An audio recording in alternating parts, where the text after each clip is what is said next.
حفیظ اللہ نیازی صاحب نے on record یہ بات کی ہے کہ میرے بیٹے نے اور اس کے ماموں نے عمران خان نے یہ انسائٹ وائلنس کی اور ایک عرصہ کرتے رہے. ساتھ انہوں نے ایک اور بات بتائی جو بہت ریویلنگ ہے کہ لوگ ابھی تک کہہ رہے ہیں جی 9 مئی کا ہوا کچھ نہیں.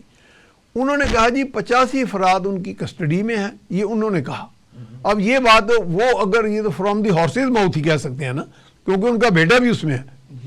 یعنی ان کی بات میں اوتھینٹسٹی کافی حد تک دکھائی دے رہی ہے. اور وہ کہتے ہیں کہ ان کا ٹرائل 3-4 ہفتوں میں ختم ہو گیا تھا. یعنی ٹرائل ہو گیا تھا، آگے سزا دینے سے چونکہ اعلیٰ ترین عدالتوں نے روکا تو وہ سزا ابھی اناؤنس نہیں کی جا رہی. میرے علم میں یہ بات نہیں. ہاں جی، لیکن یہ ان کا کہنا ہو سکتا ہے. اور دوسری بات یہ ہے کہ ابھی انہوں نے کہا کہ ٹرائل ہو چکا ہے ان کا، وہ 85 افراد کا. ممکن ہے باقی کا ہونا. یہ بھی ہو سکتا ہے کہ وہ شاید کورٹ آف انکوائری کو ہی ٹرائل سمجھ رہے ہوں.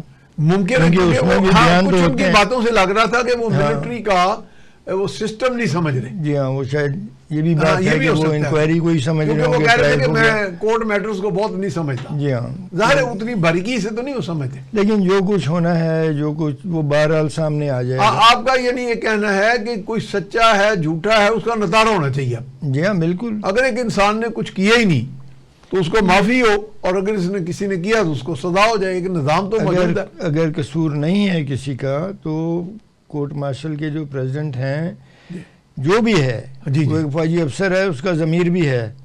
وہ کسی کے احکام کا پابند نہیں ہے سزا دینے کے معاملے میں. ٹھیک ہے، سزا وہی ہوگی جو وہ سمجھے گا. اور پھر ایک بورڈ ہے، 3 ممبرز. کم از کم مجھے تھوڑا سا ذرا وضاحت کر دیں کہ ملٹری کورٹس جو ہوتے تھے مارشل لا میں، ان میں تو ایک میجسٹریٹ بھی بیٹھتا تھا. ان کا میرا وہ S M L A type جو تھی، ڈپٹی مارشل جی میں وہی کہہ رہا ہوں. جو ملٹری کورٹس تھے اس میں میجسٹریٹ بیٹھتا، کیونکہ اس میں زیادہ تر ٹرائل سویلین کے تھے. ٹھیک ہے، لیکن یہ تو ایک نارمل کورٹ مارشل ہے. اس میں وہ نہیں ہوگا میجسٹریٹ سویلین. میرا نہیں خیال. سول وکیل ضرور ہوگا. وکیل ہوں گے. وکیل پروسیکیوٹر بھی لا سکتا ہے اپنا مدد کے لیے، اور پروسیکیوٹر خود بھی ایک جو ہے وہ قانون دان ہو سکتا ہے. اور لیکن پروسیکیوشن تو ڈیو پروسیس ہے ان کی، وہ تو جیگ والے کریں گے نا. وہ گائیڈ کریں گے. ڈیو پروسیس جو ہے وہ بالکل آئین کے آرٹیکل 10 کے مطابق ہوگا. ٹھیک ہے. گواہ آئیں گے، جرا ہوگی، پروسیکیوشن کے گواہ آئیں گے، ڈیفنس جرا کرے گی، پھر ڈیفنس کے گواہ آئیں گے، پروسیکیوشن جرا کرے گی. اس کے بعد دلائل ہوں گے، دلائل کے بعد کلوزنگ ایڈریس ہوں گے، اور اس کے بعد پھر وہ کورٹ اپنا فیصلہ کرے گی. اور کورٹ جو تینوں ممبرز ہیں یہ مشاورت کریں گے. کوئی بھی ممبر میجورٹی ووٹ ہوتا ہے. بالکل. کوئی بھی ممبر اگر سمجھتا ہے کہ یہ ٹھیک نہیں فیصلہ ہو رہا ہے تو وہ اپنا نوٹ لکھ سکتا ہے، نوٹ آف ڈسینشن لکھے گا، اور وہ کہے گا کہ میں اس سے ایگری نہیں کرتا. تو ٹھیک ہے. عموماً میرا خیال ہے کہ یونانیمس ڈیسیژن ہوتی ہے. لیکن اگر کوئی دیکھ رہا ہے کہ بالکل غلط بات ہے، وہ ڈسینٹ کر سکتا ہے. ٹھیک ہے. تو اس لیے ڈیو پروسیس جو ہے آرٹیکل 10 والا، وہ اس پہ عمل ہوگا، آئین کے مطابق ہوگا کورٹ مارشل.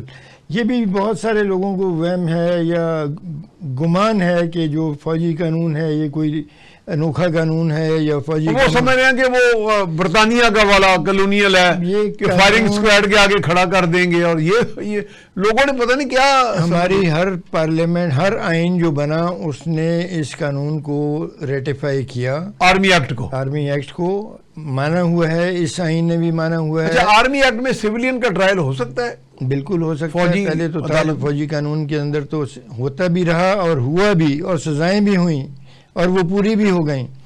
یہ تو اب جھگڑا پڑا. مثال کے طور پہ خان صاحب کے دور میں، عمران خان کے دور میں بھی وہ مطلب ہے کہ اس کے اوپر لیدے ہوئی کہ یہ نہیں ہونا چاہیے. وہ جسٹس وقار سیٹھ نے جو ایگری نہیں کیا فوجی سزاؤں کے ساتھ، تو یہ ایک نئی بات شروع ہو گئی. یہ ہمارے آپ کہہ لیں کہ تشریح جو تھی قانون کی، اس کے اوپر جو شکوک آ گئے، اس کی وجہ سے یہ معاملہ رک گیا. لیکن اس سے پہلے تو فوجی ٹرائل ہوتے تھے. اگر جو سویلینز فوج کے خلاف کام کریں گے، فوج کے خلاف جرائم کریں گے، ٹھیک ہے، ان کا فوج کو اختیار تھا. اگر کور کمانڈر کے گھر کے باہر کھڑے ہو کے کسی کی وردی کو